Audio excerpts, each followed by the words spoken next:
This is Principles of Management, and this session is on strategy formulation and execution.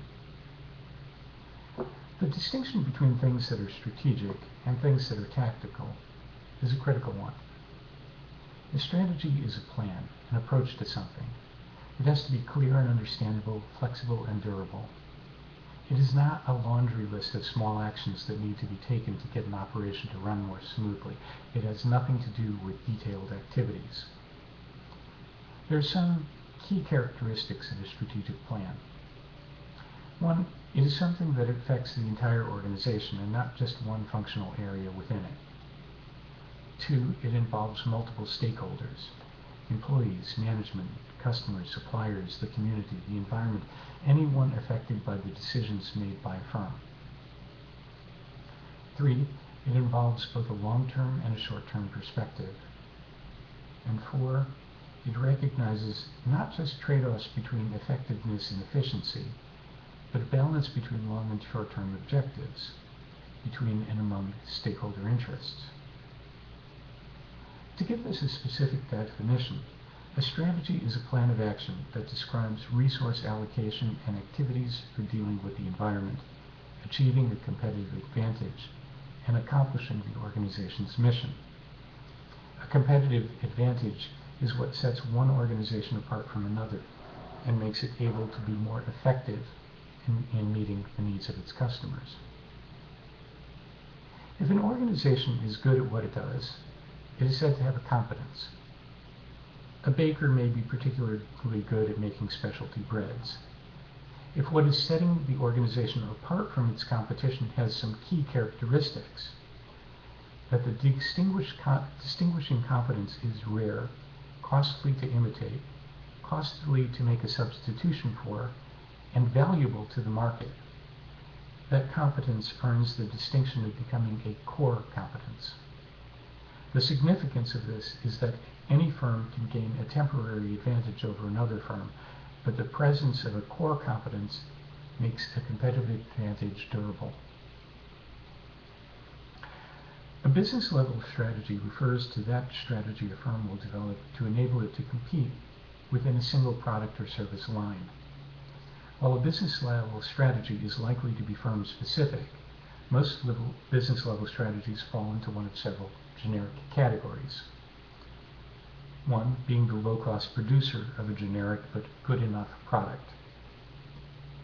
Two, a differentiation strategy, and that entails being the producer of a product with better features than one's competitors has, provided the price of the upgraded product is not out of line with the value of its added features. And three, a focus strategy, involving segmenting the market and appealing to one of its niches. Does the market have meaningful subsets? Corporate level strategies are generally those used by firms that are operating multiple businesses. In designing a corporate level strategy, individual businesses may be thought of as the firm's resources, and their particular combinations used to form complementary alliances that, for example, can increase the scope of the firm's product or service offerings, increase its market power, or simply diversify its risk.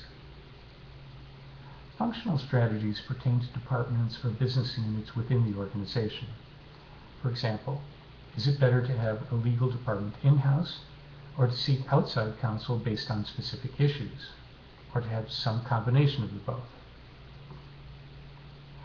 There are four categories of strategies that firms use to engage in the global marketplace, and they're called global, international, multi-domestic, and transnational. An international strategy would typically begin with exports. A global strategy is similar to an international strategy in that the products and services offered by the firm are altered only minimally for foreign markets. A firm may choose to locate its manufacturing close to the source of its raw materials to minimize transportation costs, or in a location where labor is less expensive. The goal of a global strategy is to decrease the cost of production.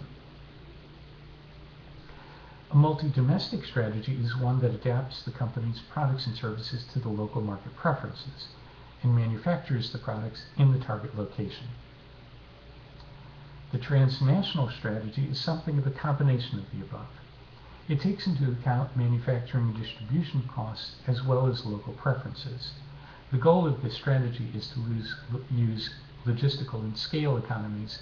At the same time, profitability is maximized by adapting the product to local tastes and preferences. The success or failure of a strategic plan lies in its execution.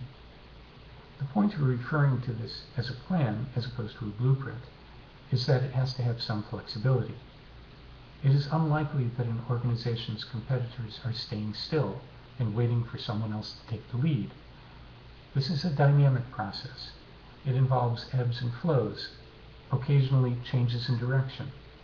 In order for this to work, there needs to be visible and motivating leadership, clear and candid communications about the purpose of the plan, the goals being set, and the metric used to measure their achievement, and for that, roles and responsibilities need to be clearly assigned.